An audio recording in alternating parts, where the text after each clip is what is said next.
네, 몇 가지 그 정책 질의를 좀 드리고자 합니다. 이 공정위에 대한 그 불신이 굉장히 높다는 건 잘 아실 것 같습니다. 네네. 이렇게 심지어 별명이 불공정거래위원회다, 뭐 이렇게 표현할 정도로 대단히 불신의 벽이 높은데, 이렇게 그 많은 국민들께서 그 불신하게 된 가장 큰 원인 중에 저는 뭐 낙하산과 그다음에 이 재취업 문제, 공정위 그 간부들의 재취업 문제가 상당히 많은 영향을 미치고 있다 이렇게 보고 있습니다. 그래서 이 낙하산 문제나 이 재취업 문제, 그 낙하산은 주로 이제 뭐 산하기관에 가는 경우고요. 재취업은 특히 이제 그 굉장히 관련이 높은 공정위 업무와 관련이 높은 법무법인에 많이 이제 재취업이 돼서 문제가 되고 있습니다. 이와 관련해서 파악하신 내용이 좀 있으십니까? 제가 정확한 숫자를 기억하지는 못하지만 최근에도 고위공직자의 퇴직자의 재취업 현황에 관한 자료가 있었고 그것이 언론에서 문제가 됐던 것을 알고 있습니다. 네.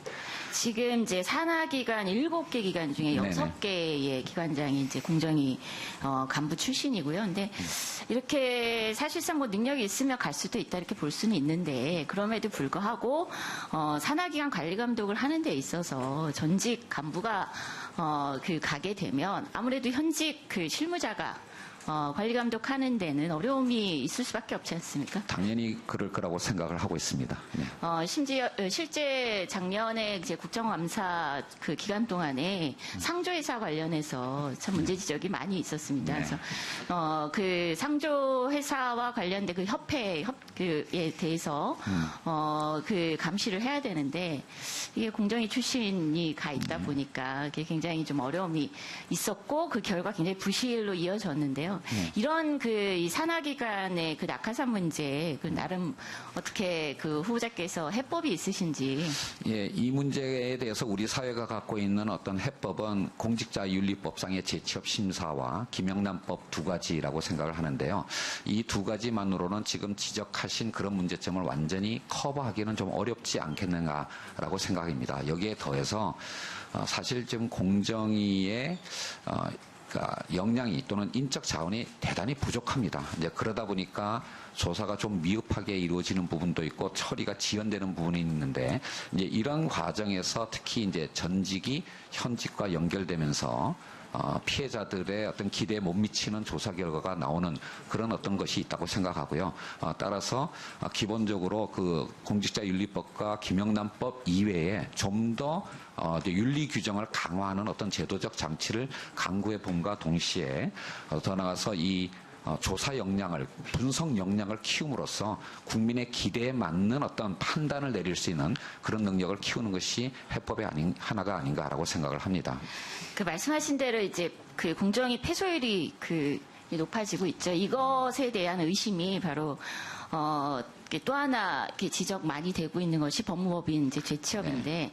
아까 우리 존경하는 최희 배우님께서도 지적하신 바가 있지만 이게 또 최근에 이 국정농단 특검 과정에서 이렇게 그 전 부위원장이 그 고문으로 가 있는 법무법인 그리고 이 현 부위원장에게 수차례 전화를 했다. 뭐 이런 게 지금 특검 이렇게 수사가 진행이 되고 있지 않습니까? 그래서 이와 관련된 재취업 제한에 대해서 좀 다각도로 해법을 모색하는 것이 필요하지 않나 싶습니다. 저 개인 완전히 정말 그 후보자의 입장을 떠나서 저 개인적인 차원의 아이디어인데요. 사실 선진국 특히 미국에서는 우리가 갖고 있는 이런 부패 방지 그 김영란법과 공직자윤리법 위에 하나의 제도를 더 갖고 있습니다. 이른바 로비스트법이라고 부르는 건데요. 등록된 사람만 접촉할 수 있고 접촉하면 반드시 사후 리포트하게 하는 이런 것을 우리의 현실에 맞게 또는 공정위의 업무 수행에 맞게 좀 고민해 볼 필요가 있는 게 아닌가라고 하는 게 저 개인 차원의 아이디어입니다.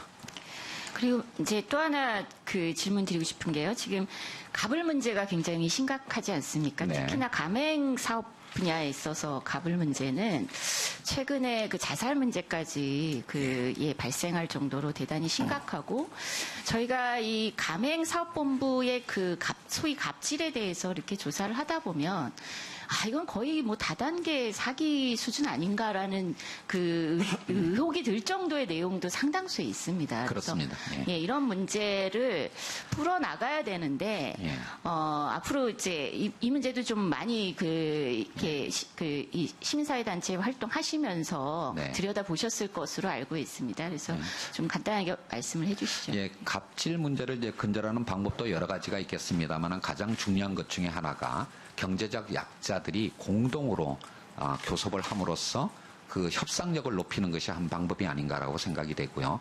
특히 가맹법의 경우에는 이제 지금 가맹점주들의 이제 단체 구성권까지는 허용이 됐는데 그것을 더 넘어서 이제 교섭권 또는 이제 이런 어떤 차원으로 논의가 이루어지고 있는 것을 알고 있습니다. 이 부분에 관해서 국회와 충실히 협의하도록 하겠습니다. 근데 이제 그것만으로도 사실 네. 그 여러 또 편법들이 등장하고 있는 게 네, 사실입니다. 그 단체를 또 하나 만든다든가 뭐 이런 네. 방식으로 집단 소송제나 징벌적 손해배상제와 같은 또 여러 가지 피해 구제 수단들의 발전이 필요하다고 생각을 합니다. 그것도 있는데 사실 진입장벽 자체에 문제가 있는 거 아닌가 이런 생각이 듭니다. 최근에는 보면 이 가맹 사업 자체를 떴다 방식으로 가맹 문서 만들고 가맹 수수료만 챙기고 뭐 이렇게 피해는 고스란히 가맹 사업 점주에게 안기는 사례들까지 발생하고 있는데요. 우리나라 이 가맹 사업에 진출하는 진입 장벽 자체가 지나치게 없고 그리고 그 가맹 사업본부가 이 가맹 점주하고의 맺는 계약에 있어서의 뭐 이 여러 공정한 어떤 룰 같은 것들이 너무 부족한 것이 아닌가 이런 생각이 들거든요. 예, 한편으로는 이제 이런 어떤 무리한 사업자가 들어오는 것을 막는 어떤 제한도 필요한데 또 그것이 한편으로는 경쟁 제한적 규제가 또 되는 측면이 있습니다. 이 양 측면의 어떤 비교 형량이 필요한 문제라고 생각되는데요. 그 균형점은 언제나 우리 사회의 현실에 근거해야 된다고 생각을 합니다. 거기에 맞춰서 좀 더 어떤 발전된 방안을 고민해 보도록 하겠습니다. 마지막으로 한 가지만 자사주 최근에 이제 뭐 삼성이 자사주 소각하고 뭐 여러 변화가 있는데요. 후보자께서 좀 생각에 변화가 있으신 걸로 알겠습니다. 자사주가 가공자본을 만들어냄으로써 지배주주의 어떤 지배권을 강화하고 더 나아가서 승계에 특히나 지주회사 체제로 전환하는 과정에서 지렛대가 된다라고 하는 그 문제점은 정확하게 알고 있습니다. 그리고 이 문제의 오남용을 막아야 한다는 것도 분명합니다. 그러면 어떻게 할 거냐라고 하는 문제에 관해서 제가 지금까지 개인적으로 고민을 해온 부분이 있는데 다시 한번 말씀드리지만 공적인 자리에 가게 되면 여러분들과 특히 국회와 협의해서 해결책을 마련하도록 하겠습니다. 예, 재윤경 의원님 수고하셨습니다. 다음은